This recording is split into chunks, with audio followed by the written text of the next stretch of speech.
Hey guys, tonight we're slipping into the worn sandals of a tired soul trapped in Constantinople on its very last night. You're not a hero, not a soldier, not even a particularly brave person. You're just there, right in the middle of a crumbling empire, under siege by a force so relentless it's rewriting history. The stars are out, but they don't twinkle, they stare.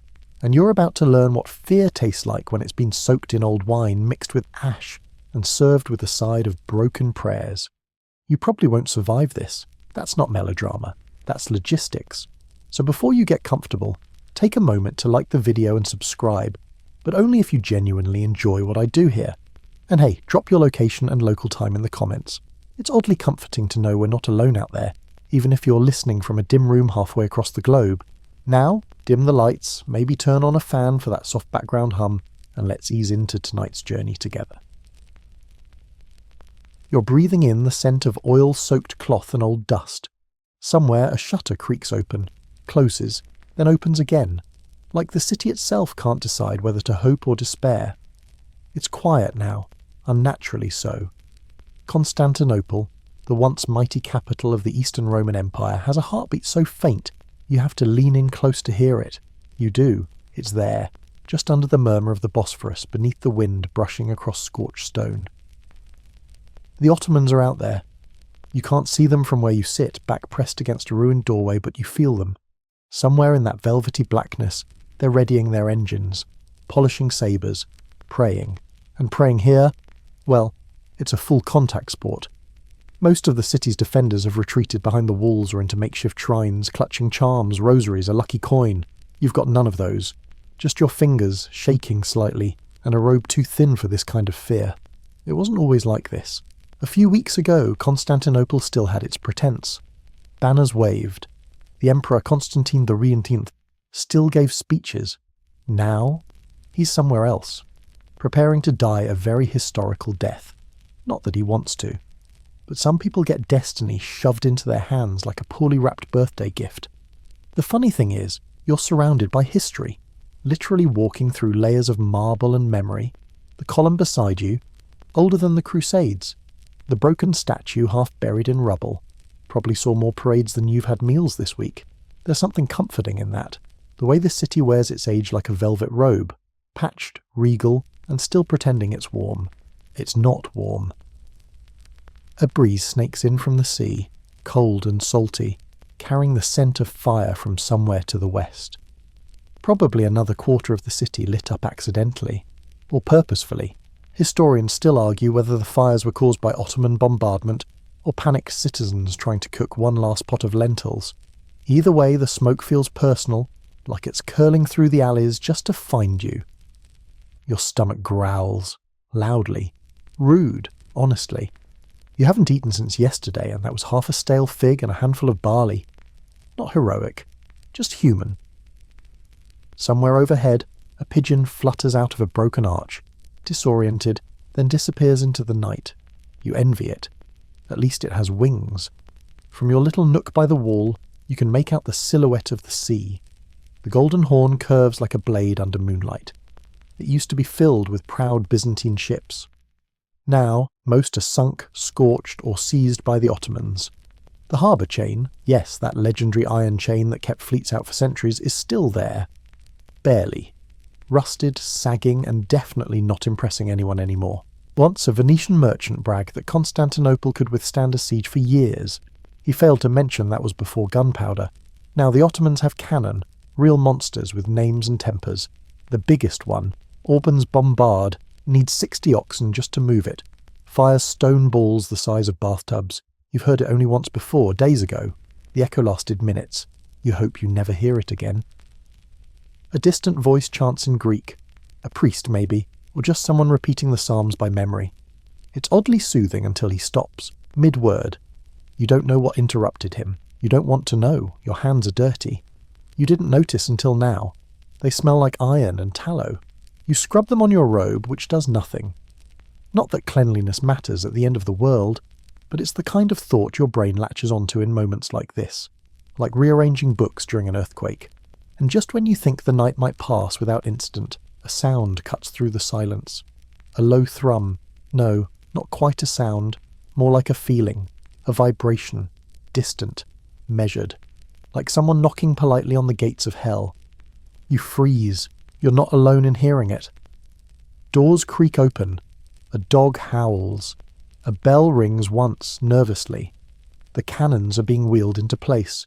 Your tongue sticks to the roof of your mouth. Welcome to the last quiet moment of your life.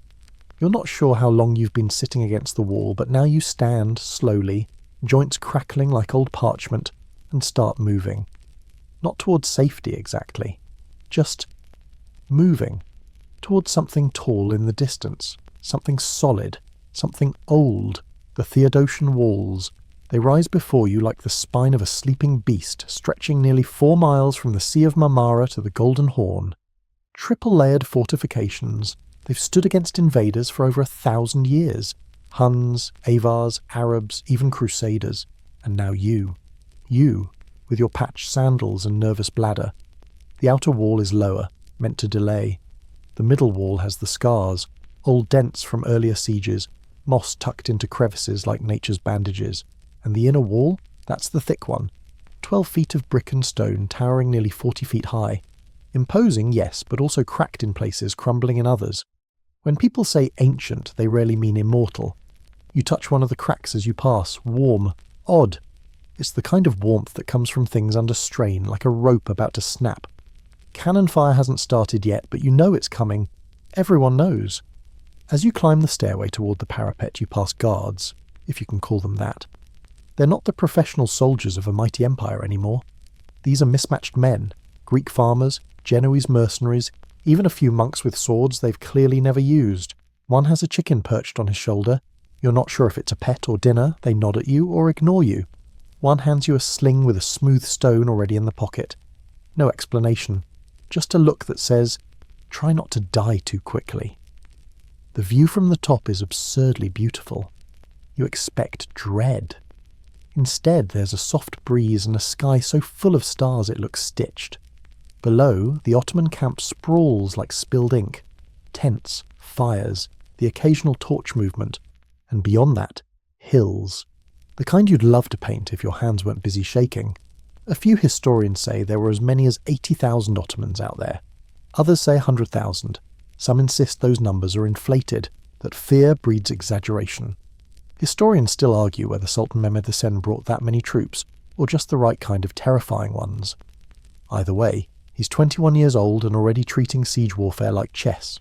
You see his banner, red, bold, hanging from a central pavilion.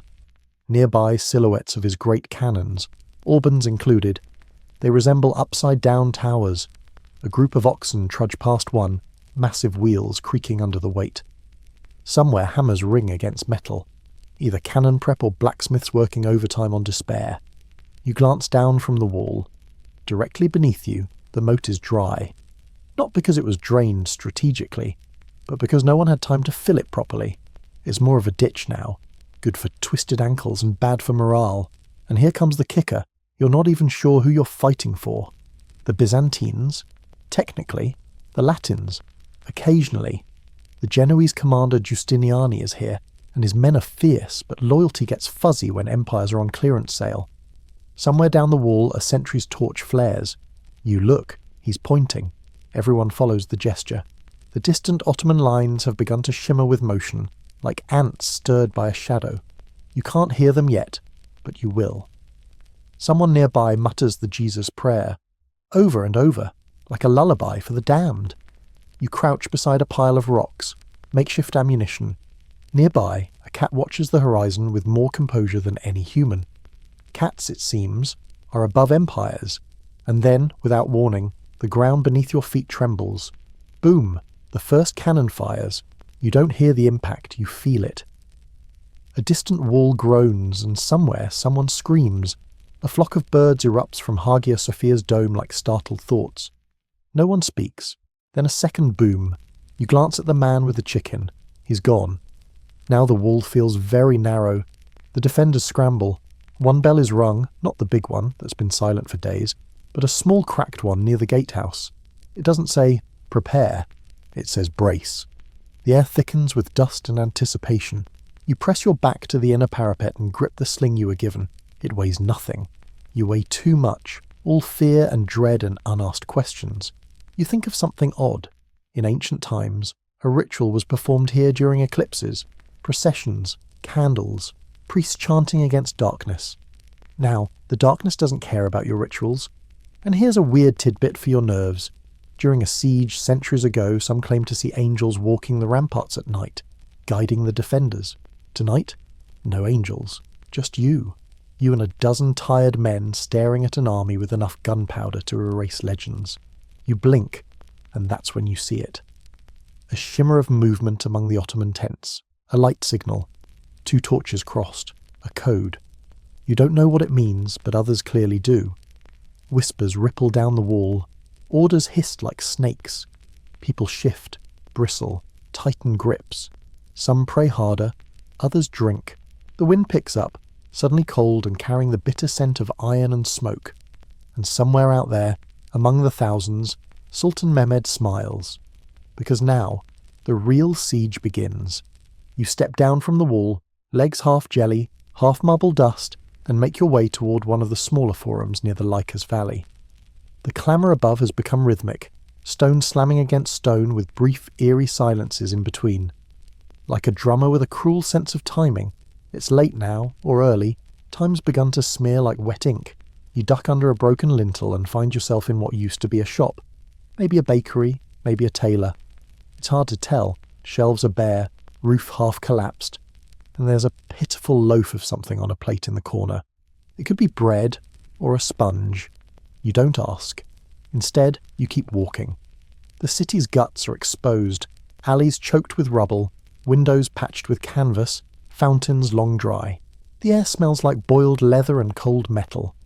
You're not sure where you're going until your nose catches something familiar and confusing. Wine. The scent leads you to a lower chamber, possibly a cellar, where 4 people sit around a ceramic jug. Nobles, by the look of their frayed but once fancy tunics. They're passing the jug with deliberate grace, as if hosting a salon instead of squatting in the basement of a dying empire. One of them offers it to you. You hesitate. They laugh, not unkindly. It's rainwater, the older man says, swirling the jug like it's a vintage from Rhodes, mixed with what little wine we had left. You sip. It's awful. Tastes like diluted regret. But it's wet and your tongue thanks you. We're just pretending, a younger woman murmurs, pretending it's still a feast day, pretending the emperor has a plan. There's a pause. No one fills it. A rat scurries by, dragging what looks like a strip of purple cloth. Imperial colours. Somehow that feels funnier than tragic. The man beside you taps the jug. Do you know, he says, that Emperor Julian once tried to rebuild the temple in Jerusalem? Earthquake stopped him. 3, in fact. Some say it was divine intervention. Others say, shoddy masonry. You blink. He continues, point is, we always think we control more than we do. Wine runs out. Walls fall, and we keep pretending. You leave before someone starts quoting Homer. Out in the open again, your stomach gives another hopeless groan. It's not that you expect to find food.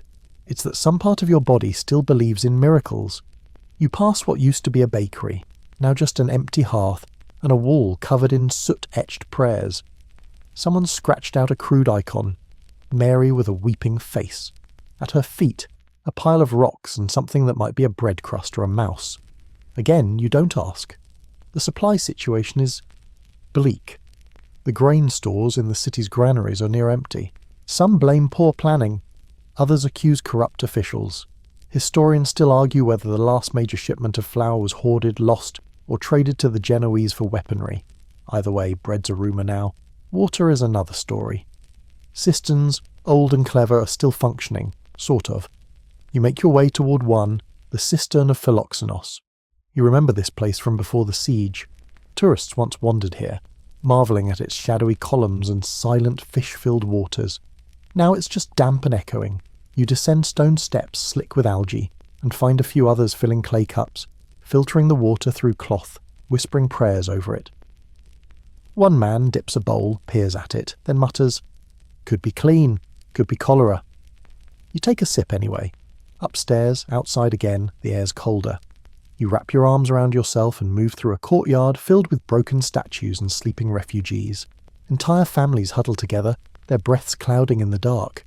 You hear snoring, not the gentle kind, more like someone fighting a bear in their dreams.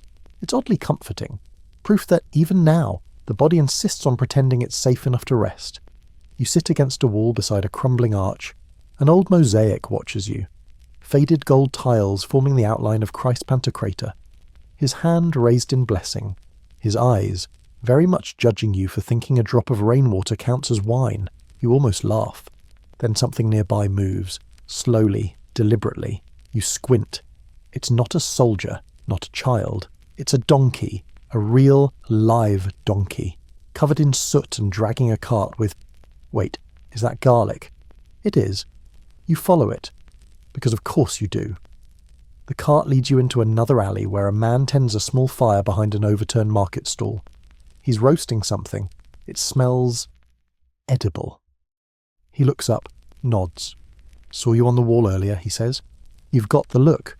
What look, you ask? The I'm not dying without dessert look. He offers a chunk of roasted root vegetable, possibly turnip, possibly not. You chew. It's soft, warm, and better than communion wafers. I used to bake, he adds wistfully. Cakes, honey glazed, with almond. You close your eyes and try to imagine the taste. Then, after a moment, he says something strange. They say if you die here, you wake up in the Forum of Constantine, naked, except for your sins. You raise an eyebrow, he shrugs. Better than waking up hungry, I suppose. You both fall silent again, listening as another distant cannon blast echoes through the bones of the city. And then you hear it. The faintest sound of a child crying. Not from hunger, but from knowing. The child's crying fades into the stone, muffled by the weight of the old walls and older grief. You linger in that alley for a moment longer, letting the taste of roasted maybe turnip linger on your tongue. Warmth like that doesn't last. It never does in a city under siege. Eventually you move on. Not because you know where you're going, but because staying still feels like giving up. You follow the glimmer of torchlight dancing along the colonnaded streets, weaving past hunched figures and shuttered archways. And then you see it. The Hagia Sophia. Its massive dome looms in the distance like a full moon trapped in amber. For nearly 1,000 years, this has been the heart of Constantinople. Church, symbol, relic. The echo chamber of emperors and angels alike. Tonight it feels less like a sanctuary and more like a final breath. You step inside through its western narthex, past crumbling marble pillars and nervously whispering worshippers. The air is thick with incense, sweet, smoky, almost sticky. Candles flicker everywhere, like fireflies caught mid-prayer. Shadows of saints stretch long across the walls, dancing with each gust of wind. There's no ceremony happening, but you can feel something sacred lingering. Not divine, just desperate. A group of monks mutter prayers near the altar, voices overlapping like waves in a storm. One holds a chipped chalice, another clutches an icon so tightly his knuckles bleed. In the corner a boy scribbles something on a parchment scrap. Possibly a hymn, possibly a goodbye. You sit on a bench polished smooth by centuries of backsides and try to catch your breath. The hush inside this cathedral is unlike the silence outside. Out there, silence means fear. Here, it means waiting. A man beside you leans over. They say angels still guard the dome, he whispers, invisible wings keeping it from falling. You glance up. The dome has visible cracks running like spider legs across its base. You're not sure angels are that into structural engineering. Still, you nod. He smiles faintly and continues. Some say when the Ottomans break through, the Holy Spirit will rise and leave through the oculus. You look at the oculus, a round eye peering into the heavens, and wonder if the Holy Spirit has already packed its bags. As you sit, the doors creak again. A woman enters. Her face is streaked with ash, her veil torn. She moves like sleepwalking toward the altar. No one stops her, not even the priest offering communion to an empty pew. She lays a small object on the altar, something wrapped in cloth. A child's shoe? A piece of bread? No one asks, no one has to. You hear another voice, louder this time. A theologian stands near the ambo, half preaching, half arguing. We must understand this trial, he insists, eyes wild.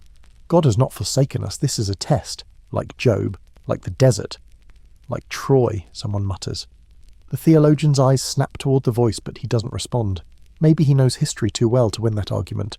Historians still debate what was happening inside Hagia Sophia on the final night. Some claim the clergy held a unified vigil. Others believe theological disputes continued even as the walls cracked. And then there's the story, half legend, half lament, that the last divine liturgy was interrupted mid-mass when the doors burst open and the Ottomans poured in like a wave of judgment. You look around now, wondering which stories will survive, and which will be flattened beneath boots and flames. You rise and wander deeper into the side aisles.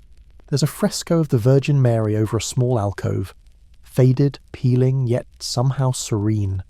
Beneath it, a basket of wilted herbs and coins, offerings, or maybe bribes to fate. You kneel beside the basket, not to pray exactly, but to rest. Your knees pop. You're too young for that, but too tired to care. Someone nearby begins singing. Soft, ancient, Greek, you think. A funeral hymn, maybe, or a lullaby. The kind mothers might hum when rocking children to sleep, if children could sleep through distant cannon thunder. You close your eyes for just a second. When you open them again, a priest is lighting more candles, his hands trembling. He says to no one in particular, "The emperor was here, hours ago." You sit up. "Alone," he adds. He prayed, touched the altar, didn't say a word. You imagine Constantine IV, the last emperor of Byzantium, kneeling in the half-light, asking for something he knows he won't receive. Not victory, not even survival, just dignity. You wonder where he is now, donning armour, writing a letter, cursing a god who's had centuries to change the script. You leave the cathedral without speaking. It's not that the place isn't sacred anymore. It's that the city itself has become one massive cathedral, full of prayers, candles, and ghosts. Outside, the wind feels colder, the air sharper. A small group walks past carrying a holy icon on a litter between them. Christ Pantocrator again, this time in gold leaf. One man cries quietly as they walk, another sings. One just keeps staring at the icon like it might blink. They're taking it somewhere hidden, you guess, to keep it from the inevitable. You'd do the same. You head back toward the Lycus, heart heavier now. You still haven't seen the Holy Spirit leave the dome, but you're pretty sure it's considering it. Back in the open streets, the quiet isn't so quiet anymore. You move like a shadow, slipping between doorways and low arches, but every few paces brings a new sound. A clang of iron on stone, the brittle rattle of loose tiles falling, the quick, shallow breathing of someone hiding just out of sight, and then, thump! A sound so soft it's almost polite. You pause, ears straining, then, thump! Something lands beside you in the dust. You flinch, glance down. It's an arrow. No whistle, no warning, just a whisper in the fog and a dull thud as it buries itself halfway into the ground, a few inches from your foot. Your heartbeat skyrockets. Another soft rustle overhead. You flatten yourself against a wall, breath caught in your throat, and look up. Through the veil of mist rolling in from the sea, you can just barely make out movement. Figures on the outer wall shifting like smoke, some aiming, others ducking. The Ottomans are testing your defences. Again. Small volleys, low arcs, not enough to kill, just enough to remind everyone they're still watching. You step back and realise the arrow didn't come alone.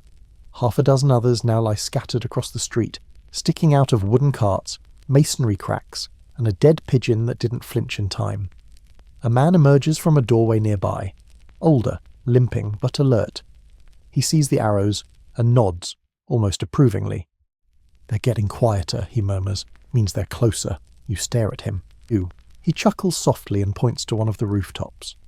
"I used to be an archer, long before the Latins took my bow. Ottoman fletching," he adds, nudging one of the arrows with his cane. "Elmwood, lightweight, good for fog." You're still catching your breath. He walks over to the pigeon and plucks the arrow out of it, examining the shaft like it's a piece of art. Then, casually, he tosses the dead bird into a bag slung over his shoulder. "Protein," he mutters. You nod slowly and decide not to ask follow-up questions. As you turn to go, another gep slices the air.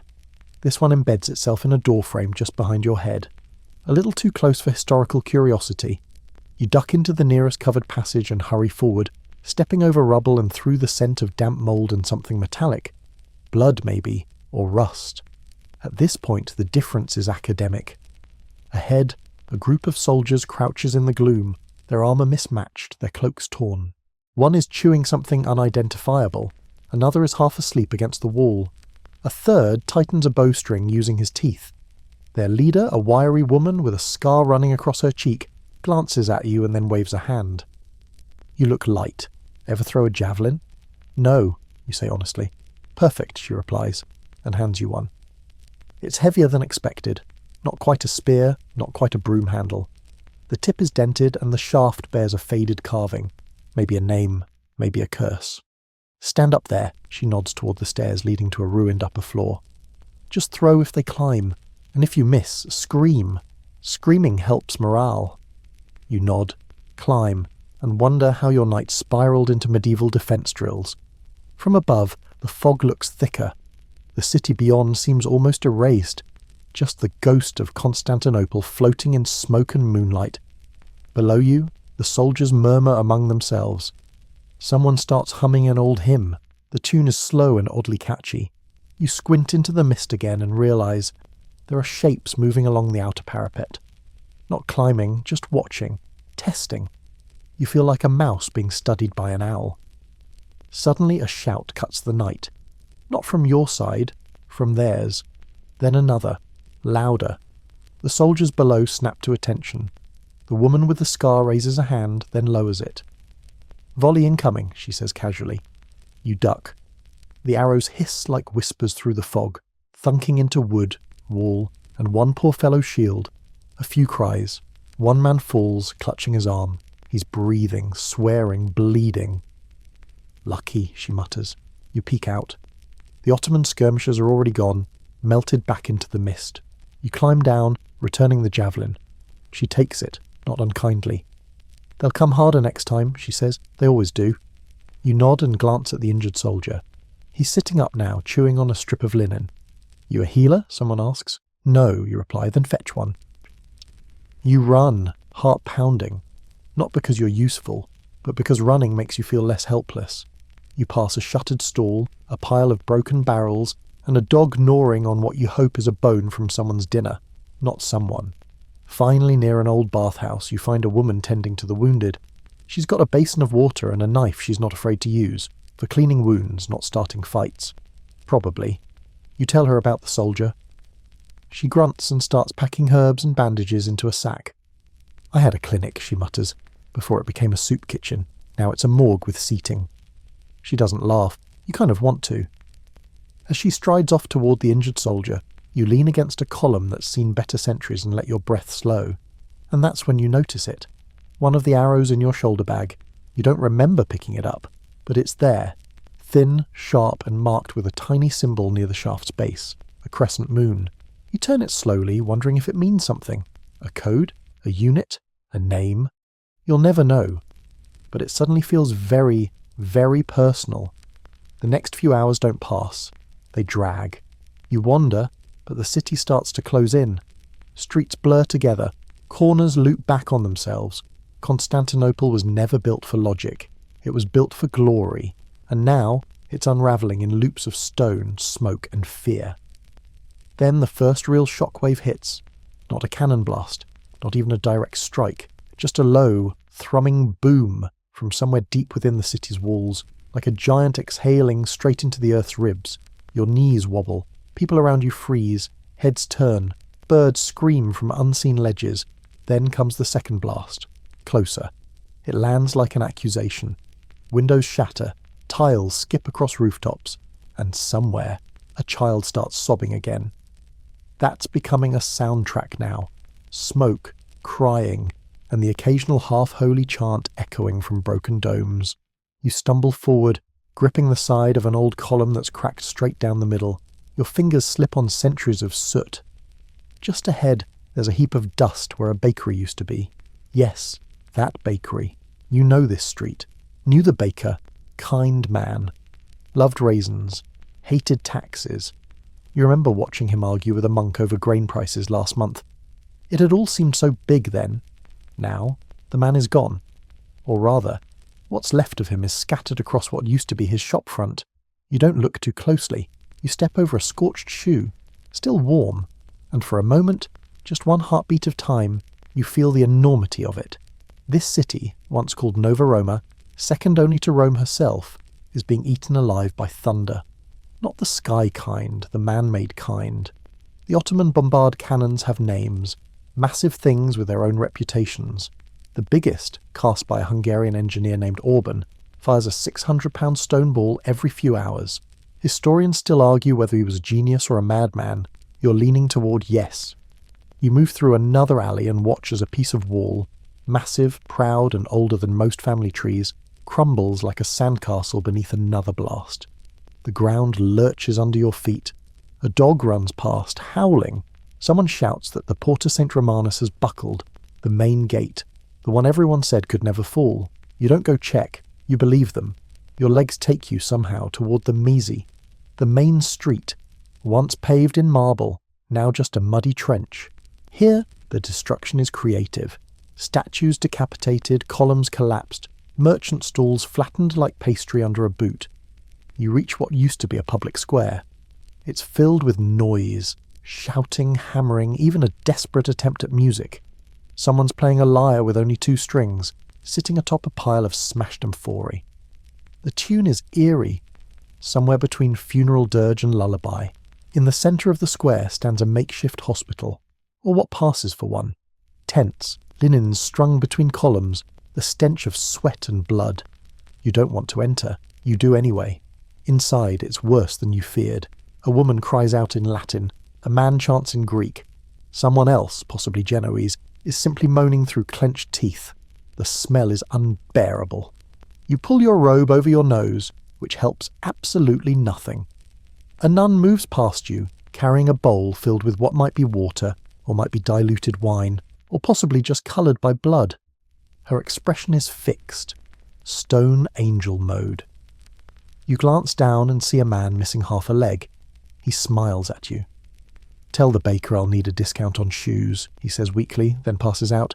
You retreat, gagging. Outside, the smoke hangs thicker now, curling through streets like it's searching for names to erase. The sky, once clear, has turned a sickly orange-grey. Even the stars have packed up and gone home. You pass a burned-out carriage. Someone's etched Kyrie Ellison into its side with what looks like a fork. Lord, have mercy. You reach a narrower alley. Here the ground has split from the latest barrage, just enough to swallow a barrel, a cartwheel, and the better part of someone's front door. On that door is a painted eye. Just one, not religious, just watching. You step over the crack and push forward. You need air, space. You head toward a small garden tucked behind a forgotten monastery. You know this place. Used to smell of rosemary and sour citrus. Used to echo with bells. Now it echoes with coughing. A group of people are gathered around a well. You recognize the baker's apprentice, his hands black with soot, his cheeks streaked with tears. He's turning the crank of the old well, drawing up a bucket. The water is murky. No one cares. You take a cup. You drink. It tastes like stone and smoke. You sit. And for a moment, the garden is quiet. The cannon fire fades. Just for a breath, the city sighs. You look up and see a bit of sky. Blue, impossibly delicate. Framed by ruins, but still there. And you realize silence in Constantinople no longer means peace. It means something important just broke. The garden doesn't last. It never does. The fragile quiet is broken by hurried footsteps and the clatter of a dropped pail. Someone shouts, not a scream, not yet, but a sharp cry meant to pull attention. You're already on your feet before you register why. A man is running through the narrow gate. Baker's apprentice again, filthy tunic flapping behind him like a half-burned flag. He doesn't stop, just barrels past a cluster of weary civilians, knocking over a water jug and yelling as he goes. "The arsenal's gone!" No one replies. At first, then someone asks the obvious. "What do you mean gone?" But the boy's already gone too. You exchange a glance with an old man nearby. He shrugs. Could mean fire, could mean looting. Oh, you're already walking, half jogging before your brain catches up. The arsenal the old imperial docks and armories west of the Blachernay walls, where the navy was meant to refit and repair.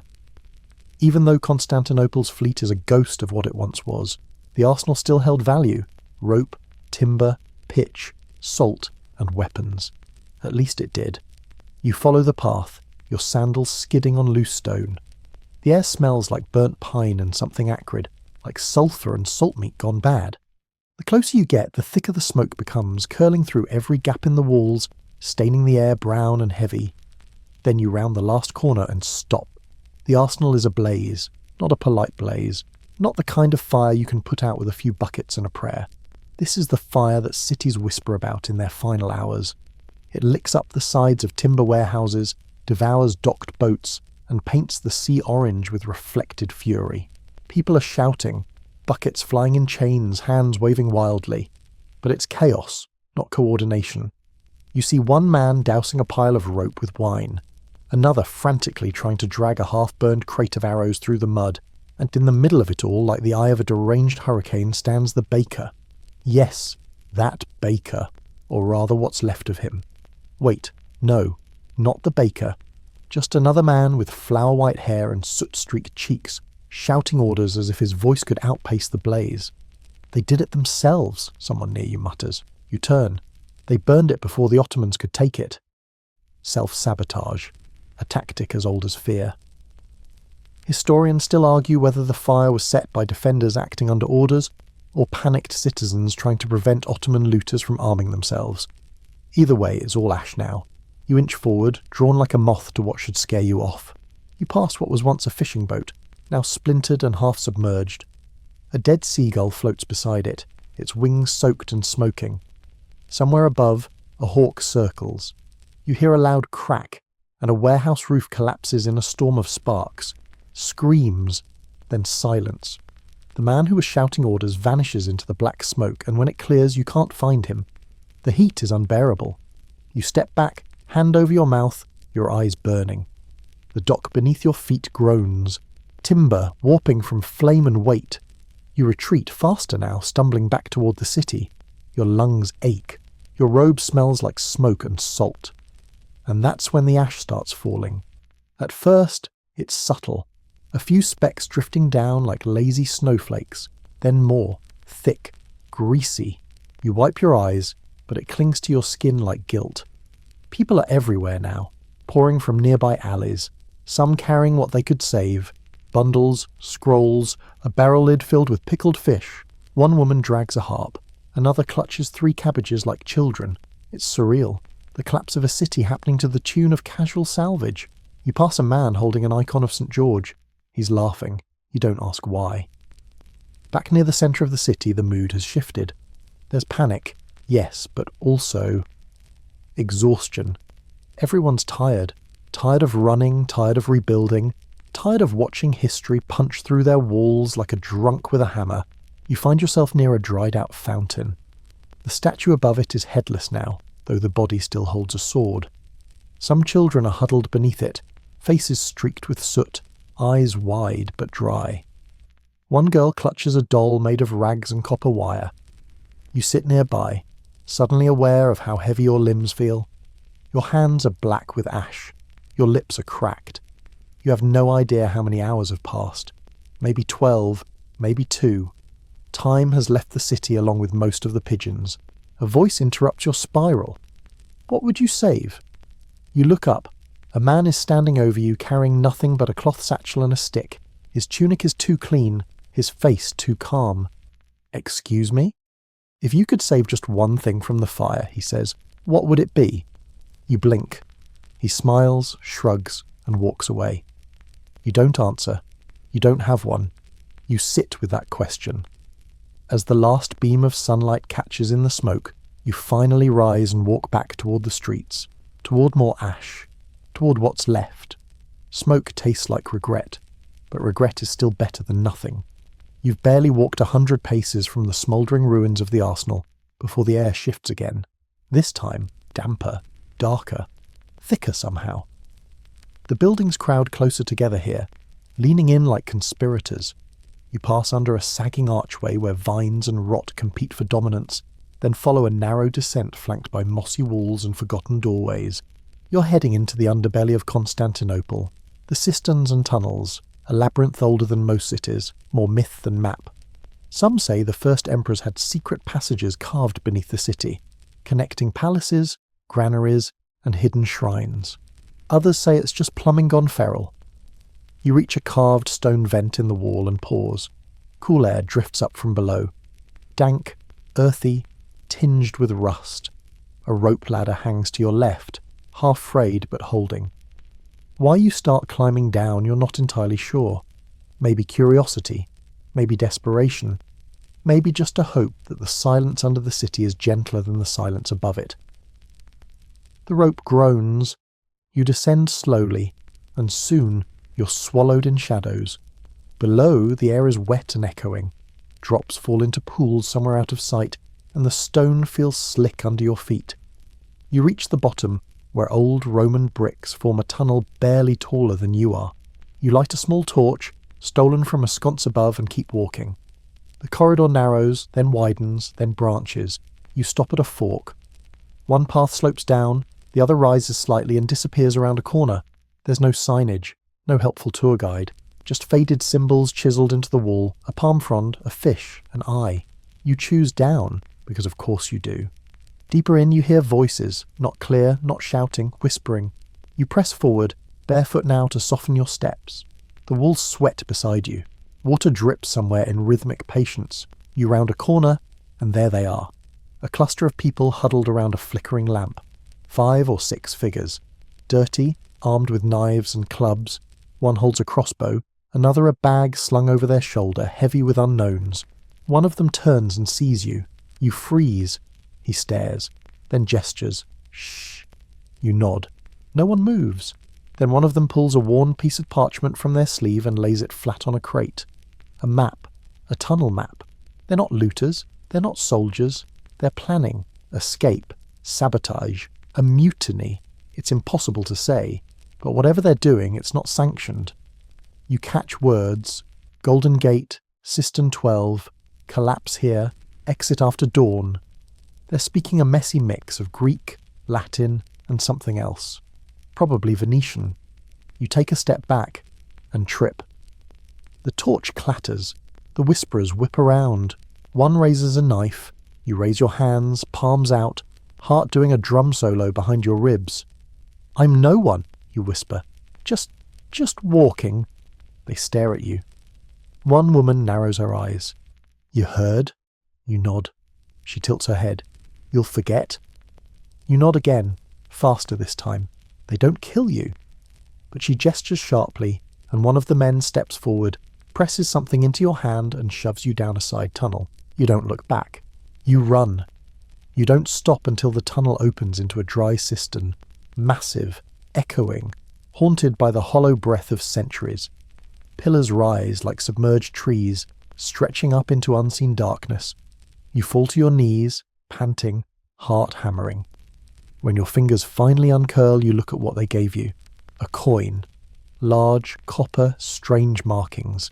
Not Byzantine, not Ottoman. Just a single unfamiliar face worn smooth by time. You hold it in your palm, and for some reason it feels heavier than it should, like it's asking a question you don't want to answer. You sit there for a while, listening. There are more sounds now, closer to the surface. Boots, shouts, distant crashes. The siege is picking up speed. But here, under the bones of the city, there's something older than fear. A chill, a movement. You pause. Something brushes your ankle. You whip around, holding the torch high. Nothing. You step back. Something brushes again. You freeze.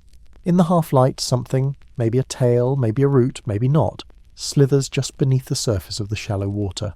You decide it's not your business. You turn back, climb the staircase you find at the edge of the cistern, and emerge through a broken temple courtyard coated in ivy and the feathers of birds long gone. You never look back. Above ground again, the air feels harsher, louder.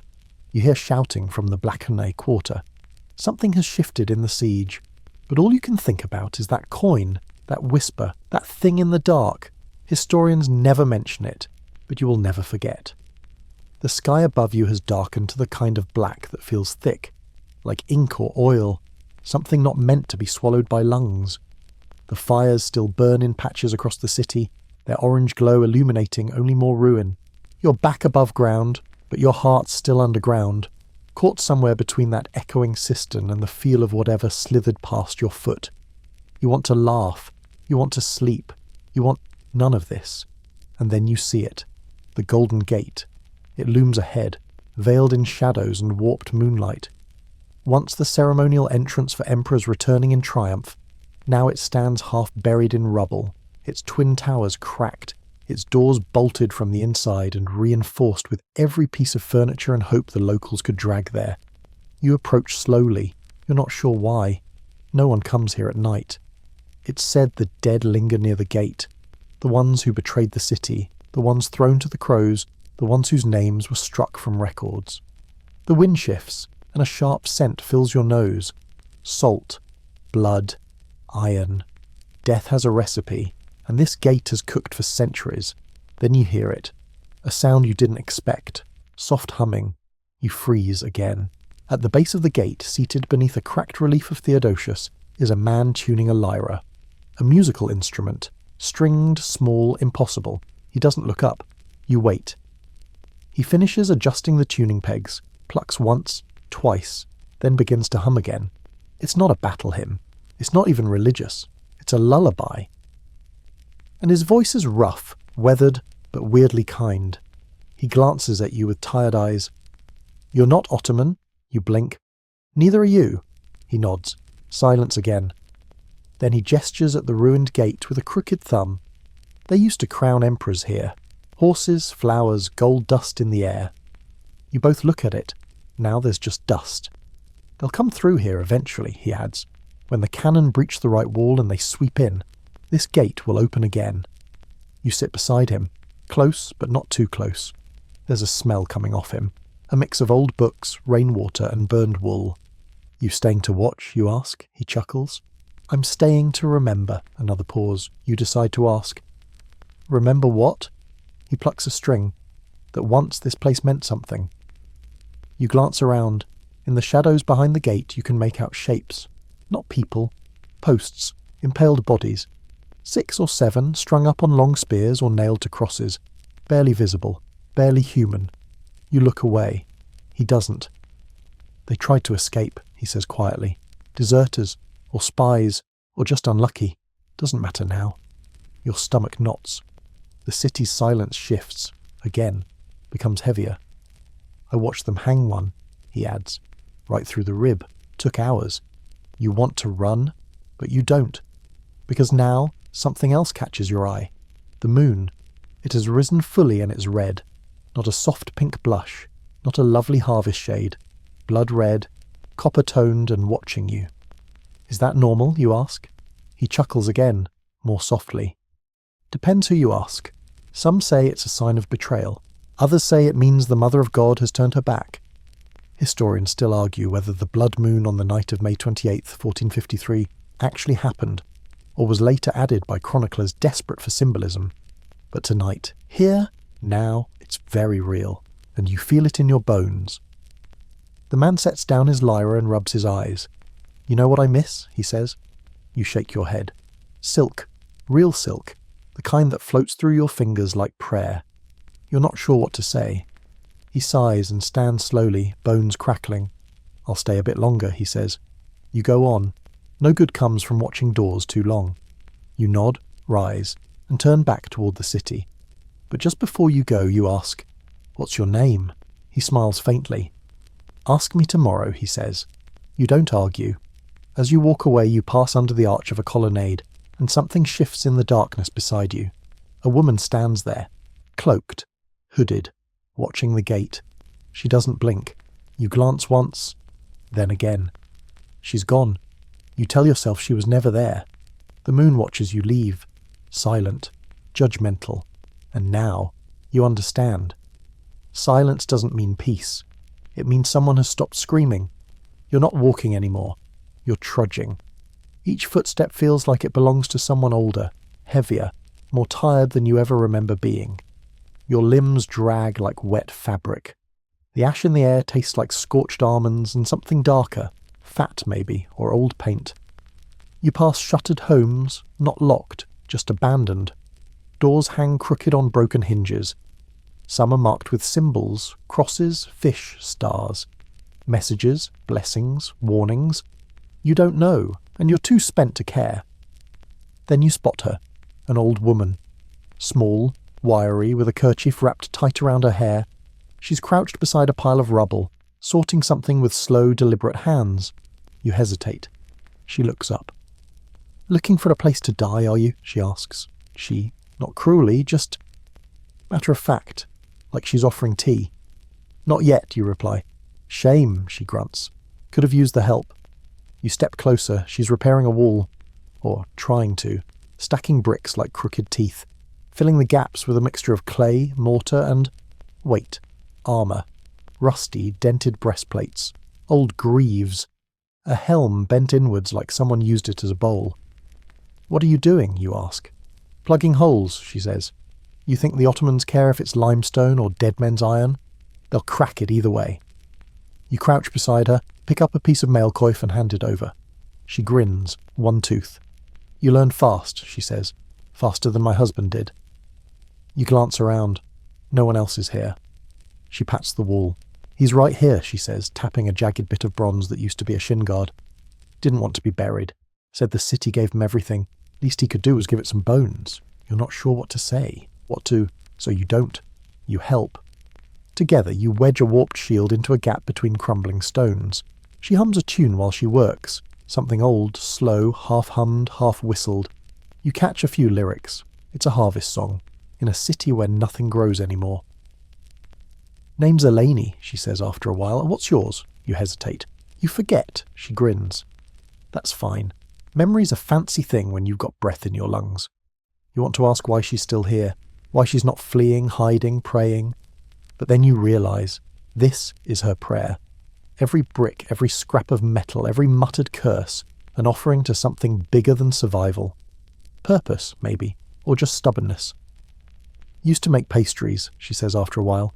"Almond, fig, date. You ever had rose jam?" You nod. She squints at you. "Liar." You both laugh. It's small, short, but real. And then, a distant rumble. Not cannon, not thunder. Stone hitting stone. You both freeze. Then another thud. Closer. "Gate?" you whisper. She shakes her head. "Side breach." "Lycus, maybe." Then she stands, wipes her hands on her apron. "Well," she says, "time to move." You rise, but she doesn't leave. Instead, she reaches into a basket behind her and pulls out a bundle, wrapped in linen tied with twine. She hands it to you. "What is it?" "Rations," she says, "or bricks. Depends how you cook 'em." You smile, open the cloth. Inside, 3 biscuits. Flat, dense, smelling faintly of sesame and hope. You look up to thank her. She's already gone. You blink, not a trace, just the wall. Stronger now, held together by love, sweat, and second-hand armour. You bite into one of the biscuits. It's terrible, but warm. You pocket the rest and move on, following the sound of boots on cobblestones and the smell of smoke thickening again. You pass a collapsed colonnade. A fresco of St. Demetrius stares down at you from a cracked archway, his face chipped, his spear broken. And then you hear it, singing, not chanting, not hymns, children, a small group, maybe 6 or 7, huddled near a broken fountain, seated in a half-circle around a flickering torch, singing a lullaby about the sea. One of them holds a reed flute, another has no shoes.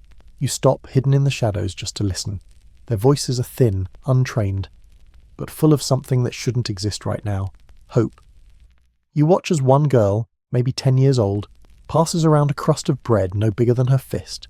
Everyone takes a bite, no one complains. Then one boy stands, says something you don't catch. The others nod. They stand too, and walk into the night. You don't follow, you just watch, because whatever future they have, it's theirs to find. You head the other direction, toward the fire, toward the crumbling, toward whatever comes next. Because this isn't the end. Not yet. Not while walls still stand, even if made of bones. You don't mean to end up near the palace, but your feet lead you there anyway. Through alleys where the mosaic floors peek through dust, past courtyards where fountains have run dry but still hold coins from older wishes. And then, there he is. The Emperor. Not on a throne, not surrounded by guards, not delivering proclamations, just walking. He wears no crown. His robes are dusty, his boots scuffed. His armour, a layered mix of Byzantine lamella and Western plate, clinks softly with each step. There's no cape, no heraldry, just steel and sweat and the heaviness of knowing. You freeze in place as he passes within a few feet. Constantine XI, Palaiologos, last emperor of Rome. He pauses at a shattered statue, once of Justinian, you think, now just a torso with one outstretched marble arm pointing to nothing. Constantine gazes at it for a moment, then gently sets his hand on the broken pedestal. He says nothing, just breathes. Then he keeps walking. You follow at a distance, your breath shallow. This is no royal procession, no ceremony, it's something else. He moves past burned gates and sleeping bodies, past churches converted into infirmaries, past walls with prayers scratched into them like confessions too urgent to wait for parchment. Then he enters a small chapel. You wait a few beats, then slip inside behind him. It's dim, just a few oil lamps flickering. The emperor kneels at the altar, alone. No guards, no priests, no scribes. His sword lies across his knees. He bows his head, and he waits.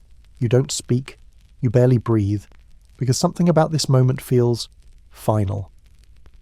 After a long while, he stands, adjusts his cuirass, fastens his belt, and for the first time, you see it. The look in his eyes. Not fear, not pride, resignation, but not the defeated kind, the chosen kind. He walks past you again, doesn't acknowledge your presence, but you feel it, as if the gravity of a dying empire just brushed your shoulder.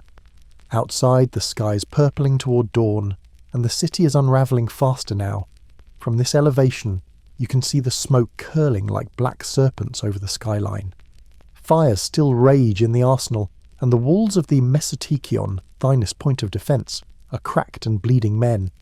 You descend a stairwell and pass a cloister where monks once taught Greek and Latin. Now it holds only cots, groaning bodies, and the low murmur of psalms. A young boy kneels beside a wounded man, holding a lantern and whispering the Kyrie eleison. You keep walking. Back near the Messe, the city's main artery, you come across a group of soldiers. Not regular troops. These are the leftovers. Clerks, farmers, one man with no pants and a mace. They sit in a circle, sharpening rusted blades and laughing softly. You stop. One looks up. "Want a sword?" he asks. You shake your head. He shrugs. "Didn't want mine either. But here we are." The others chuckle. "It's not forced, just tired." Another adds, "Tomorrow we fight. Tonight, we roast this rat." He gestures to a spit over a tiny fire. The rat looks suspiciously like a pigeon, but no one's complaining. "Where's the emperor?" someone asks. "He's already said goodbye," another replies, chewing. "He'll die in the breach, that's what emperors do." The first soldier turns to you again. "You believe in miracles." You pause. "Not tonight." "Smart," he says. "That's why you're still breathing." The men pass around a wineskin that's clearly just water with attitude. One of them hums an old marching tune. A few join in. It's a sad song, about a soldier who dreams of returning to a vineyard that's already been turned into a battlefield. You sit for a moment, because there's nowhere else to be. Above you a bell tolls. Low, slow. It rings not to call you to prayer, but to tell you, this is the last time you'll hear it. You rise, and walk again. You're heading toward the walls, where he will be, the emperor. Because when the last candle goes out and the last prayer fades and the last stone falls, he will still be standing, even if no one's left to see it. The smell hits you before the heat does. A heavy, choking blend of charred timber, scorched rope, and boiling pitch. The arsenal fire was a warm-up compared to this. The great shipyards are now fully ablaze. The smoke rising over the harbour swells in thick columns, blacker than night, turning the sea below into a rippling mirror of hell. You make your way along the slope toward the harbour side. People are shouting, running, not in panic, but with purpose. Buckets, carts, anything that might be used to douse the flames or drag away what's salvageable. But it's all too late. The imperial ships, what's left of them, burn like stacked kindling. You pass a merchant weeping over a coil of tarred rope. You pass a sailor throwing stones at a boat that's already burning like he's punishing it for dying. You pass a woman tossing salt into the harbour. That one makes you stop. Why? You ask. She doesn't look at you. To poison it, she says softly. So they can't drink when they land. The sea? The Bosphorus? You want to laugh or cry. You do neither. Instead, you watch the ships go down, one after another, sails crackling into cinders, masts crumbling like matchsticks. One flips sideways as a cannon ignites in its belly, the explosion muffled by distance but still sharp enough to make your ears ring. And above it all, a blizzard of ash. You taste it when you breathe. The naval defences were your last hope of escape. A blockade might have held, reinforcements might have broken through, but now, even the hope of waiting is gone. You walk toward the dockside tower where messages used to be sent across the water. Signal fires, shuttered lanterns, mirror flashes. It stands dark now, its signal fire drowned in soot. A man sits nearby staring at the water. He holds a helmet in his lap, polished, immaculate. His own face is covered in soot. Used to command a galley, he says, eyes fixed on the flames. You sit beside him. Name was Victory. Irony, huh? He chuckles, then coughs. Deep, wet. You nod. He continues. They say the fire started on purpose. Someone torched the powder before the Ottomans could seize it. You've heard that already. Still doesn't make it easier to swallow. He sets the helmet beside him and reaches into a pouch, pulling out a piece of salted meat. He chews, offers you a bite. You accept. It tastes like rubber and history. You watch the fire crawl up the last intact ship. The figurehead, a winged lion, melts like wax, falling into the sea with a hiss you feel more than hear. Fun fact, the sailor says, licking salt from his fingers. In the old days, they used to coat the hulls with crocodile fat. You raise an eyebrow, he grins, no idea if it worked. But it smelled like death, and sometimes that's enough to scare pirates off. You nod slowly. Silence falls again, broken only by the distant groan of burning wood. Then, boom, a firebomb explodes overhead. Not a cannonball, Greek fire, a liquid blaze hissing through the air in an arc trailing flame like a comet. It lands near the tower, spraying molten death across the stone, igniting crates and the edge of your cloak. You leap back, swatting it out. The sailor grabs his helmet, curses and runs for cover. You follow, your hands raw, your throat burning. Greek fire. The Ottomans are using it now, adapting what was once Byzantium's most feared secret. Proof that knowledge outlives its makers. Historians still debate the recipe. Some say it involved pine resin, sulphur and quicklime. Others suggest bitumen, oil, or even saltpeter. But no one truly knows, because the last guardians of the formula took it to their graves. You just know it burns on water. You dash into a warehouse, ducking through broken beams and over collapsed crates of resin. The air inside is almost worse, hotter, tighter, but at least it's not on fire. Yet. Inside, a group of sailors and dock workers are arguing over a rowboat. It's splintered, missing a paddle. Still, it floats. Only room for 4, someone shouts. 3, another corrects, with supplies. You back away slowly. Not your fight, not your boat, not your future. You slip out through a side exit, coughing, ears ringing from the heat, and step into a courtyard you once passed every day on the way to the market. Now it's filled with barrels of water, human chains tossing ladles, trying to save what remains of the western granaries. You see a familiar face, the boy with the dull blade, still here, still alive. He's holding the same knife, carving something into a charred wooden beam. You lean in, it's a name, yours. You stare. He looks up, shrugs. Didn't want you to vanish, he says. City's eating everything. You don't ask how he knows your name, you just nod. The smoke curls around both of you, warm and bitter. The fire is still raging behind you, the sea is full of embers, and the sky is starting to lighten, just a little, like the city knows what's coming, and has decided to stop hiding it. It begins with a glow on the horizon, not the red of fire, not this time, something softer, stranger. You're standing near the ruins of a colonnade when the light brushes your face, and for a moment you don't recognize it. It's dawn, and then you see it, an arc, not of stone, not of stars, of fire, soaring overhead, almost beautiful in its trajectory. if it weren't for the fact that it's aimed directly at your city. Greek fire again, but this time it's not just liquid poured or slung, it's launched in a massive deliberate arc, a firebomb. You follow its path like a child tracing a shooting star, and then, boom. It lands somewhere in the central district near the Forum of Theodosius. You don't need to see the flames to know what it hit. You feel the tremor. It rolls beneath your feet like something alive. People scream. Far off, you hear the voice of a man calling for water, but he sounds like he's already underwater, choked by smoke or grief or both. You run. Not away, but toward, because at this point fear isn't useful. Direction is all you have left. You dart down an alley, skirt around a shattered archway, leap a collapsed fence. Everywhere the ash falls thicker now, sooty snow that sticks to your arms and hair and clings like old guilt. As you approach the Forum, you see the aftermath. The statue of Theodosius is gone, toppled, not from the fire, but from panic. People trying to pull it down to clear a path, or maybe just to make it stop watching them. Whatever the reason, he now lies face down in the marble dust, his nose broken, his dignity intact. The fire has claimed a granary and a chapel. Not the big ones, but enough. The chapel roof has caved in, the icons within blackened but strangely untouched, faces of saints peering out from behind walls scorched to bone. You pass a woman crawling through the rubble, cradling a silver censer. Not for prayer, she's using it as a bucket. Smoke curls from her hair. She doesn't seem to notice. You help her up. She doesn't thank you, doesn't need to. And then, you hear it. Not fire, not stone. Drums. Faint. Steady. Boom. Boom. You look to the walls. The Ottomans are getting closer. Their siege engines are positioned, and they're starting the rhythm. You remember reading that the Janissaries marched to drumbeats, not just to keep pace, but to spread fear, to signal what was coming.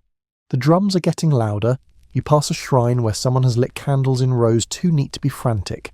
Deliberate. The icon of the Virgin there is cracked across the eyes. You stop, light one. Why not? Above, the sky's confused, a mix of ash clouds and pale orange. It should be hopeful, but it's not. It feels like the kind of dawn that apologizes for being late. Then, another arc of fire. This one lands near a bathhouse. You feel the heat before you hear the sound. It surges, loud and intimate, like the scream of something dying too slowly. The bathhouse crumbles. Steam erupts in a tower whiter than the ash, vanishing as quickly as it comes. You think of the aqueducts, the marvel of Roman engineering still feeding this dying city. For now. Historians still debate whether the aqueducts were intentionally destroyed in the final days or simply failed under pressure. You're starting to believe it doesn't matter. All things break eventually, pipes, people, cities. You find yourself near a fountain again. The water here is trickling, barely. You kneel to drink. It tastes like copper and clay. Next to you, someone is drawing symbols into the dust. A spiral, an eye, a key. You ask, "What are those?" The man doesn't look up. "Signs," he mutters, "for what comes next." You back away slowly, and suddenly a noise, high-pitched, sharp, whistle. Then, impact. A nearby tower buckles. You duck behind a wall as debris rains down, a piece of stone bouncing near your leg. Someone screams for help, another yells a name, another just howls, wordless, angry. And then, from the direction of the sea, you hear cheering. You freeze. Not from your side, from theirs. The Ottomans are celebrating, which means something just worked. You run toward the Mesotikion, past broken carts and dead mules, past a man in a bishop's robe carrying 2 loaves of bread like relics, past another carving a cross into the side of a broken amphora, as if trying to baptize the air. At the top of the slope you climb a half-crumbled stairway and reach the inner wall. From here you see it. A breach. Not massive, not clean, but a hole, cracked and spitting rubble, wide enough for a few men to pass through. The defenders are scrambling, throwing oil, throwing stones, throwing prayers. But you know, this is it. They're coming. Not yet, but soon. The drums keep pounding, and every time the sky lights up with another arc of Greek fire, it gets harder to tell if the city's burning down, or just lighting its own funeral candles. You're still standing at the breach when the signal goes up. Not a trumpet. Not a flag. A bell. One solitary, cracked bell. It rings 3 times, slow, metallic, slightly off-key. It's not a call to arms. It's a call for someone to bear witness. You don't know who started the ringing. You only know everyone hears it, and no one speaks. The defenders nearby go quiet. Even the man shouting orders from atop the tower lowers his voice, as if the bell has somehow asked for reverence. You move down the wall, away from the breach, where the smoke is thicker, the stones hot to the touch. You pass a group of boys dragging sandbags into place, stacking them like oversized dice. One has a sling, another has nothing but a heavy stick and a face that looks far too young to be in this story. Below, the city feels like it's holding its breath. You make your way down the spiral stairs, into a courtyard you haven't seen since the beginning. Here, the damage is different. Quieter, a bell tower, half standing. Cracked halfway through, like someone tried to peel it open. The top is gone, but the base remains, its bronze bell slumped sideways, still attached to part of the mechanism by a fraying rope. You step inside. The tower smells of burned cedar and wax. The ground is covered in feathers. You look up. There are no birds, just nests, empty, broken. You remember a story, something half heard from a merchant who drank too much wine once. When birds leave the city, it's not because of fire, it's because they know how to flee judgment. You crouch near the base of the bell and run your fingers through the feathers. A few are scorched. Most are soft, the kind that used to belong to sparrows. You sit. You didn't mean to, but you do. And for the first time tonight, the silence around you doesn't feel like dread. It feels like memory. You reach out and touch the bell. It's cold, still. And then you do something you don't fully understand. You sing, just one line of an old hymn, off-key, quiet, but there. It's not for anyone, not for God, not for the Emperor. It's for the bell and for the birds, and maybe for the part of you that's still hoping. You rise, knees popping like ancient hinges, and step back into the courtyard. Someone is calling out orders again. You follow the sound. As you walk, you pass what used to be a school. Now it's a triage centre. Crates of scrolls have been turned into beds.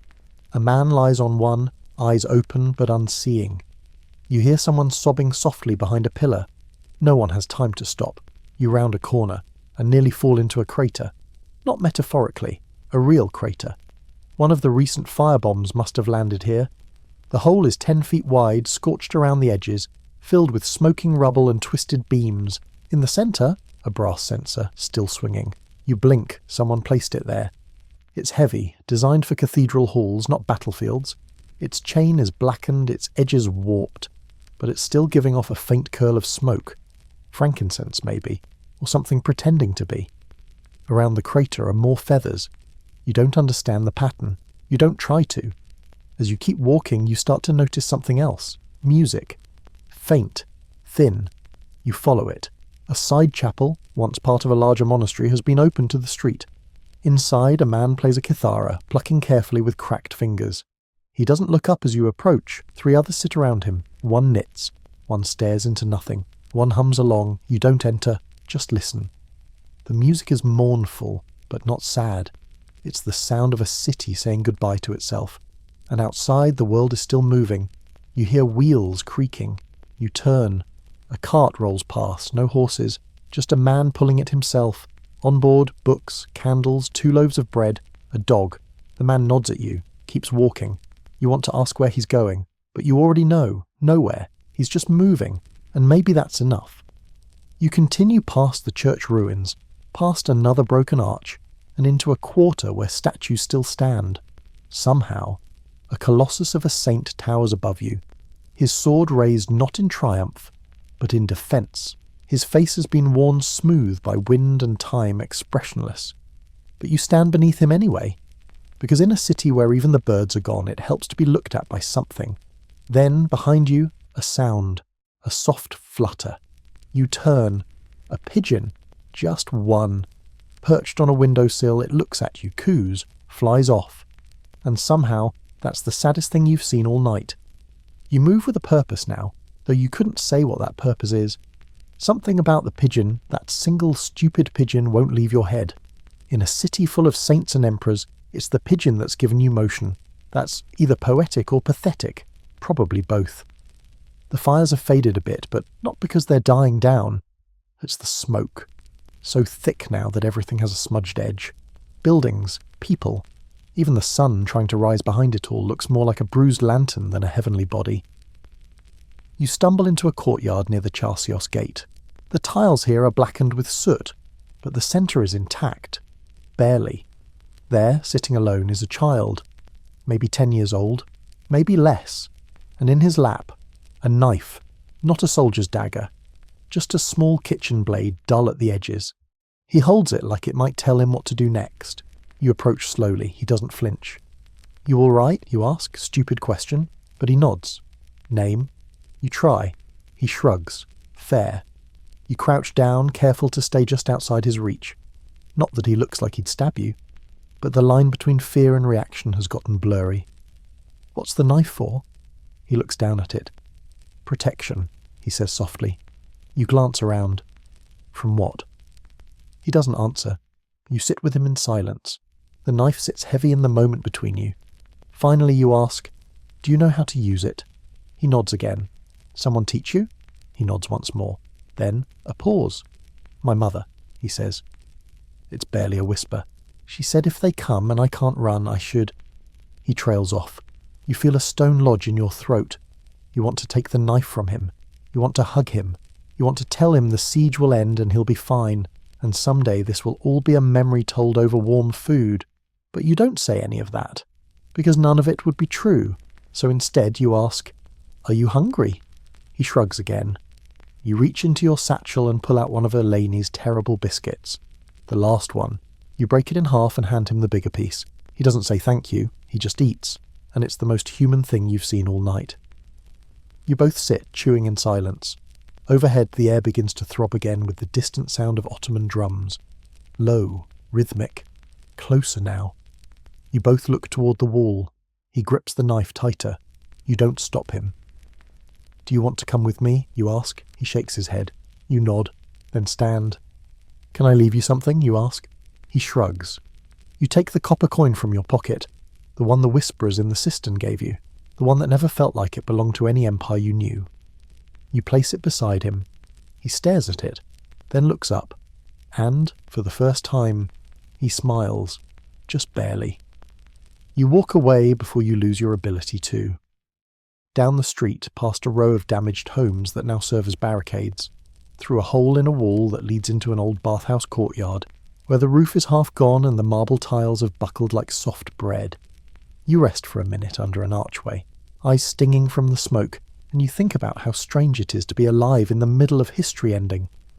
Because that's what this is. It's not just a siege, not just a battle, it's the end of something.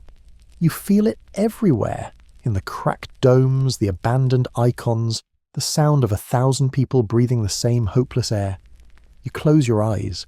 You try to remember the names of the saints carved into the fountain near your father's old home. You can't.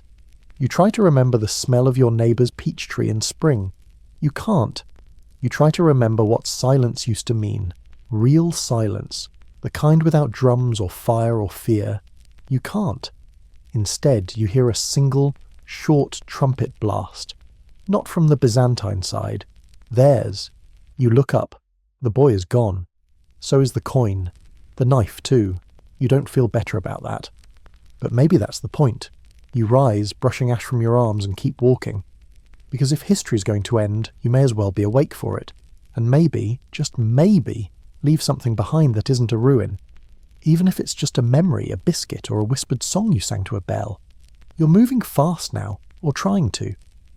The streets around the Lycus Valley are no longer just damaged. They're unrecognisable. The ground is ripped open in places. Rubble litters every step. Smoke clings to the cobblestones like wet cloth. The sky isn't a colour anymore, just a haze. But none of that matters, because you just heard it. Not a cannon, not a firebomb, not even the drums. A scream, but not one of fear, one of triumph. You reach the breach in the Theodosian walls and see what you were dreading, and what you knew deep down had to come. They're inside. At first it's just a few of them, climbing through the rubble, sabres drawn, voices hoarse from shouting. But then more follow, and more, like water spilling through a crack in a dam. You duck behind a stone outcropping and watch it happen. A soldier in Byzantine armour charges at the first intruder, sword raised high. He's cut down instantly. 2 others run in from the left, one is pulled to the ground before he can swing, and then the screaming begins in earnest. Not from the Ottomans, from the city, from its people. The alarm bells toll, but unevenly, like someone is ringing them with shaking hands or no hands at all. The sound clangs across the rooftops, bouncing from dome to dome. You step out from cover and run, not toward the invaders, toward the last defence line. The city's defenders, those who haven't fled, fallen or vanished, are rallying near the Church of the Holy Apostles. It was once the burial place of emperors. Now it's just a final redoubt. Men and women are forming lines across the alleys, using anything they can find. Pikes, pitchforks, broken glass tied to poles. You see monks holding shields. You see beggars armed with table legs. You fall into place beside a boy no older than 13. His armour doesn't fit. His helmet's backward, but he nods to you like you're both veterans. A Genoese captain runs past, shouting orders in a language you only halfway understand. It doesn't matter. Everyone knows the message. Hold. Even now, even here. Hold. You grip a spear someone thrust into your hand. It smells of oil and rust. The shaft is splintered. Ahead, the first wave crests the hill. They look enormous. Janissaries in red boots and polished cuirasses, their weapons flashing in the faint light. They move fast, disciplined, like a single body with too many arms. Someone beside you vomits. Another starts praying. You don't do either. You just plant your feet. The Ottomans charge. The first clash is thunder, steel on steel, wood on bone, shouts and gasps and the unmistakable sound of something breaking. You thrust forward, blindly, feeling the jolt run up your arms as your spear strikes. Something. You don't know what. You don't stop to find out. All around you the line bends, but doesn't break. Yet. You fall back with the others into a side street. Someone's setting fire to carts, creating barriers of smoke and flame. You see one man throw himself onto a pile of kindling, shouting something about martyrdom. You don't wait for the ending. The Janissaries slow, momentarily confused by the narrow paths and traps. That's your moment. Someone hands you a rock. You hurl it. It hits a helmet with a dull ping and bounces off. Still, you count it as a victory. Then, behind you, a shout. You turn. Another breach. Not in the wall this time. In the line. They've flanked you. You don't think. You run. Past smashed statues, through alleys so tight you scrape your arms on both sides, into a courtyard where you almost collide with a woman brandishing a frying pan like a sabre. She sees your face, nods, and sprints the other way. The city is folding in on itself. Not collapsing, not yet, but caving. As you cross a low bridge toward the old market quarter, you see it again. That red banner. The Ottoman crescent high above the spires of the Maya Lion. That was fast. You duck into a colonnade and try to catch your breath. Your hands are shaking, blood on your sleeve. Yours? Maybe. Doesn't matter. Someone rushes past, shrieking in Greek. They're at the gates of the Blackenay Palace. All ready? You slide down the wall, sweat cooling on your back despite the heat. And that's when you notice. Silence. Just for a moment. The eye of the storm, then boom! A distant final blast. The Mesotikion has fallen completely now. The breach is open, wider than ever. They won't trickle in anymore. They'll pour. You stand. You have to. Because everything else is falling. You stumble toward the main square, where the Emperor is rumoured to be making his last stand. You pass a toppled statue of Nike, the winged goddess of victory. Her head is gone, but her wings are intact, and you can't help but think, maybe that's enough. You reach the square near the Church of the Holy Apostles, and for a moment, just a moment, you think you've arrived in time. But then you see it. A red boot sticking out from under a pile of stone. Just one. No leg, no foot. Just the boot. Half covered in dust, laces undone. And beside it, a small silver medallion glints in the ash. Round, palm-sized, engraved with the faint image of Saint Michael, the archangel with sword raised. You don't know if it belonged to the owner of the boot. You don't know if it was dropped in fear, in faith, or by someone already long gone. You pick it up anyway, because something about it feels important, and not just because it's the only thing here that isn't either on fire or broken. You step into the square. What's left of it? The battle here has already happened, or is still happening in aftershocks. Smoke hangs in the air like theatre curtains refusing to fall. The church facade is cracked straight through, the dome partially collapsed, and blood, bright and recent, streaks the marble steps. A body lies near the doorway. Genoese. Armour torn open, no sword, no face. You look away. Further in, another group of defenders has made a last stand. They're circling something. Someone. You push closer and see him. Giovanni Giustiniani, the Genoese commander, famed mercenary, contracted hero. He's sitting against a column, pale as moonlight, holding his side. Blood seeps through his tunic in rhythmic pulses.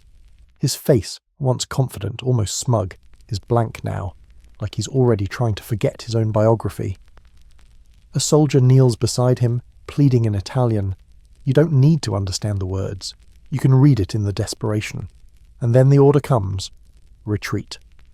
Giustiniani's men begin pulling back, not fleeing but repositioning. Some call it desertion. Others will call it strategy in the scrolls that survive. Historians still argue whether his injury turned the tide of the siege, or whether the tide had already turned, and he just happened to drown in the same wave as the city. You take a few steps backward as the Genoese leave the square, not running, but not staying, and in their place, a silence that shouldn't exist in war. You turn toward the alley that leads to the Emperor's last known position, north, near the breach. You pass through a half-destroyed arcade, and again you see more signs of collapse. A child's sandal, an icon of St. George trampled into the dirt, a bloodied helmet hanging on a nail like someone meant to come back for it and never did. And then, a scream. High, piercing, not pain, grief. You run toward it and find a woman standing over a body. Not a soldier, a priest, or what's left of one. He's been cut down near a side altar, robes torn, hand still clutching a censer. The woman kneels, pulling his head into her lap, rocking slightly. You recognize the song she's humming, a lullaby, the same one you heard the children singing. You want to help, but you don't, because there's nothing to help with. So you move on, north, toward the breach, where the drums have gotten louder again. You pass a mural, somehow intact, of Constantine the Great handing the city to the Virgin Mary. His face is serene, hers unreadable. The gold leaf has dulled, but it still glows faintly. Below it, someone has scrawled in charcoal. Even she has turned her face. You reach the wall near the breach, and here they are. Dozens of men, some armed, some not, all looking toward the opening in the wall like it's the mouth of something sacred or hungry. You see shields, spears, slings. One man has a torch in one hand and a psalm in the other, and in the centre someone lifts a cross. Not high, not triumphant, just holds it. Because at this point it's not about winning, it's about not folding. You step into the line. Someone hands you a shield, it's cracked. The emblem painted on it is unrecognisable, part eagle, part stain, but you hold it anyway, because there's nothing else to hold. And then they come. No more scouts, no more drummers, just men, Ottomans, streaming through the breach like river water finding a crack in the cliffside. Swords raised, bows drawn, faces grim. You don't feel brave, you feel tired. But you step forward anyway, your shield lifts, your legs plant. And for a moment, everything slows. There's a moment in battle, just before the clash when the world pauses. No one's touching yet, no one's dead yet. Everyone's still possible. This is that moment, and in it, you see something on the ground. Another red boot, smaller. No blood, just dust. You don't have time to think about it, because the moment breaks, and the fight begins. Everything becomes noise. Metal screams against metal, shields crash, voices rise, not in words, but in raw sound. A kind of chaos you don't listen to, you survive inside it. You duck as a scimitar arcs toward your head, the blade flashing silver even in the smoke-thick air. It misses, or you move. You don't know. You don't care. You slam your cracked shield into the man's chest. He stumbles, surprised. You keep moving. It's not strategy anymore. It's instinct. Reflex. You swing your arm, feel it connect with something. Hear a grunt, then pain in your shoulder. Blunt, hot, deep. You stagger back. Someone grabs your collar and yanks you into a doorway. You blink. A woman. Blood on her forehead, but her eyes are steady. "Keep your knees bent," she says. "Don't lock them. You'll pass out." You nod. The blood in your ears is louder than her voice. Then she's gone again, swinging a wood-cutting axe like she was born for this. Maybe she was. You rejoin the defence line. It's already dissolving. The Ottomans are everywhere, spilling through doorways, climbing walls, pouring into homes. You see one man throw down his sword and start praying. Another just sits down in the dirt, eyes glassy. You keep fighting. You have to. Because not fighting means falling, and falling means getting trampled or worse. To your left, someone screams for help. You glance over. A man is pinned under a fallen beam. His leg is crushed. He's not screaming because of pain. He's screaming because his sword is out of reach. You kick it toward him without thinking. He grabs it. He nods. You nod back, and that's it. That's your whole interaction. The square is a battlefield now, or a grave. Hard to tell. The Ottomans are organised, sweeping through in groups, covering angles, using the terrain. It's clear they've trained for this. They're not guessing, they're finishing. But even they hesitate when the church doors burst open. A priest stumbles out, covered in ash, holding a golden chalice above his head like a torch. His vestments are torn, one sleeve gone, face streaked with soot. But the chalice, it's untouched. Shining. For a moment no one moves. Even the Ottomans pause. Then a young soldier steps forward. Not an invader, a defender, barely 20. He plants himself between the priest and the attackers, arms outstretched as if that will make a difference. It doesn't. He falls. The chalice falls too, clatters on the stone. You move without thinking. You grab it. It's heavier than it looks. You carry it back inside the church as more soldiers pour in. Behind the altar there's a side door. You slip through it. The corridor beyond is narrow, curved, ancient. You follow it. Not sure where it leads, but away from blades. The passage opens into a chamber you didn't know existed. It smells of dust, oil, old wood. Scrolls line the walls. Shelves sag under the weight of forgotten theology. In the centre, a candle burns. One man is here. A scribe, still writing.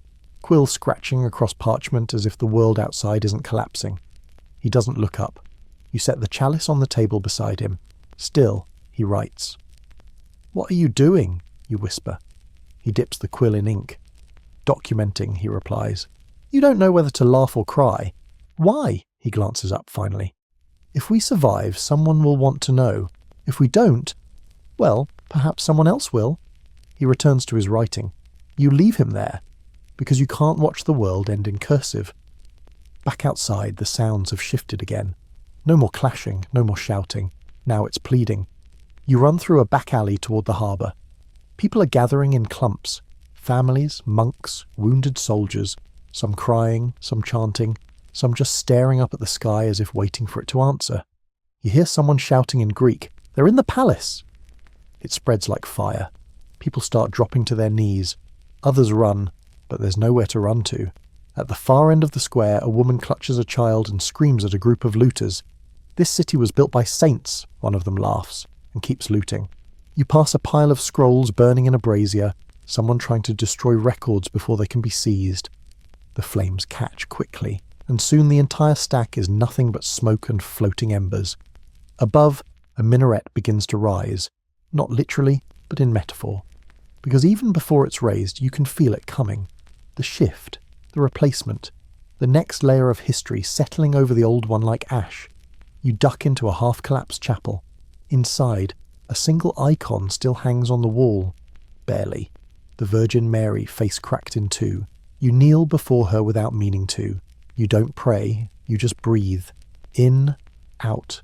And in that moment, something breaks in the city. Not a wall, not a gate, but the spirit. You hear it in the silence that follows. A vacuum. Like the soul of Constantinople has exhaled and decided not to take another breath. You step out of the chapel and into a city you no longer recognise. The air smells different now. Less of fire, more of iron, more of men, more of them. There are no more defenders in the streets, only survivors and invaders. You keep your head low, moving through shadow, through alleys thick with ash and memory. Above, banners you don't recognise begin to appear. red cloth with the crescent moon, fluttering like the city's final heartbeat. The Ottomans are here, not crashing through the gates anymore, not screaming, just arriving, calm, steady, methodical, like a tide that never retreats. You duck beneath an archway and hide behind a broken marble lion. You don't know which emperor commissioned it. Some long-dead ruler who thought permanence could be carved into stone. The lion's head is cracked clean in half. You crouch lower. From your hiding place, you watch the first wave of Janissaries march by. Not in chaos, in silence. No war cries, no chants, no celebration, just breathing. The only sound is the shuffle of boots on stone and the soft clink of gear. A few carry torches. Others drag crates. One gently tosses a piece of bread to a dog. The dog catches it, wags its tail. You stay still. Because this isn't victory. This is occupation. And somehow, that feels colder. A boy runs past, chased by no one. He disappears into a side door. A moment later, two women emerge, veiled, holding hands, moving like sleepwalkers. One clutches a string of beads that's snapped in half. The beads fall, one by one, across the stones behind them. Click, click, click. You breathe through your nose. Try not to cough. A man passes you dragging a sack twice his size. Something metallic pokes from the top. A candlestick, a sword, a cross. You'll never know.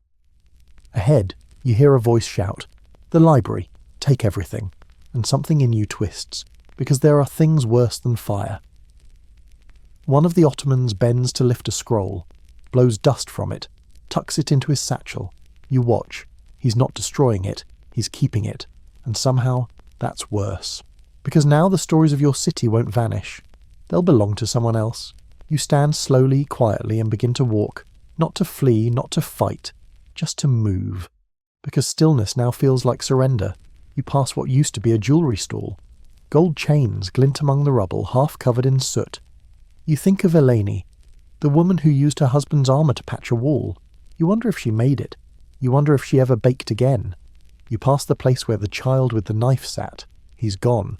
The coin, too. And the knife? You don't want to know. You reach the Hagia Sophia, or what remains of it. Its dome stands, cracked but proud, like the last molar in a crumbling jaw.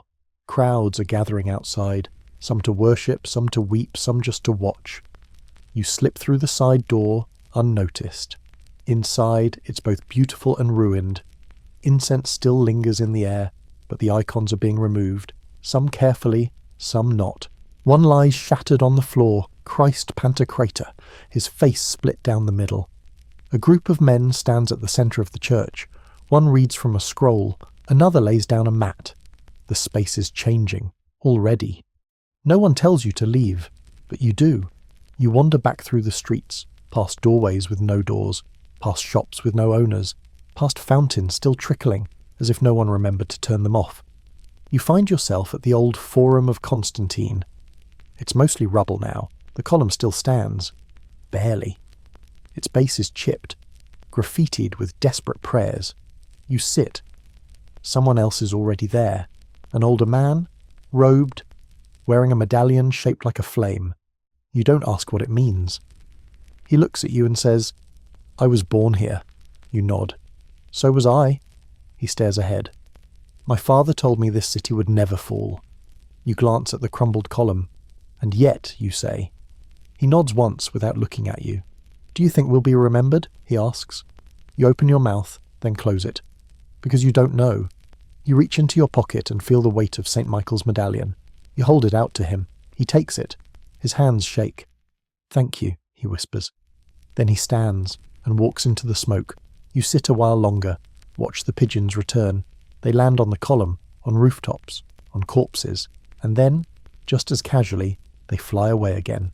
You don't blame them. You rise, brush ash from your knees, and head toward the sea, not to escape, just to stand by the water, because no one has claimed the sea, not yet. The sea doesn't care that Constantinople has fallen. It laps against the docks like it always has, calm, indifferent, ancient. You stand at the edge of the quay, looking out over the Bosphorus, and you can almost believe nothing's changed. Almost. Behind you, the city groans, not with cannon fire or screaming anymore, but with settling. The way old wood creaks when a house finally gives up standing straight. Buildings slump. Smoke thins. Somewhere, a new call to prayer echoes from a balcony where, yesterday, someone hung laundry. You close your eyes and listen. The wind, the water, the new world arriving one footstep at a time. You turn slowly, taking in what's left. A few ships still drift in the harbour, their sails down, their decks empty.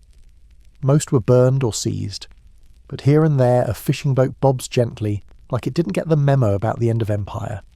You walk along the shoreline, your sandals kicking up salt-slick pebbles. The sun is fully up now, but it's not warm. It shines the way a witness does. Bright, observant, unwilling to intervene. A figure sits on the edge of a pier ahead, hooded, still. You approach. It's a monk, or used to be. His robes are burned, blackened, the cross at his neck half melted. He doesn't move as you sit beside him. "Is it done?" he asks, without turning. You nod. "Yes." He doesn't speak again.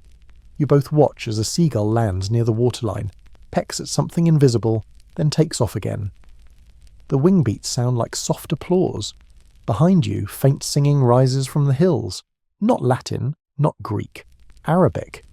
The city is already becoming something else. Streets are being cleared, markets reopened, doors hammered back onto hinges.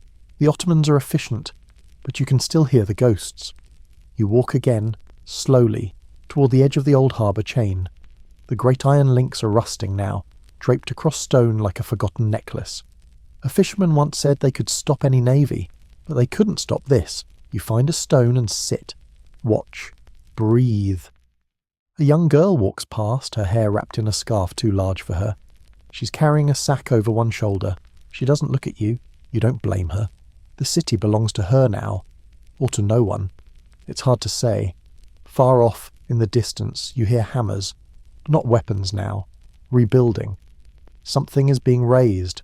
A tower, a minaret, a scaffold. Maybe all three. Constantinople has changed hands before. It will again. But this change is different. This is an ending with permanence. You wonder how long it will take before the people stop calling it Constantinople. How long before they forget what it was. How long before you forget. You look at your hands, burned, blackened at the edges, dust caught under the nails. You think of the baker, the boy with the knife, the woman with the wall of armour, the emperor. All gone, but not forgotten. Not yet. And then, you do something small. You pick up a pebble and place it on the stone beside you. Just one. An offering, a mark, a memory. For no one. For everyone. The wind picks up. It smells of salt and smoke and change. So now the noise has faded. The drums, the swords, the shouting, they're behind you. The city sleeps. Not peacefully but deeply. Its stones have cooled. The smoke thins and drifts toward the sea. Fires die out one by one, leaving behind charred wood, molten glass and silence. The kind that doesn't need to be filled. You sit quietly on that same stone by the harbour, the waves brushing the dock with soft patience.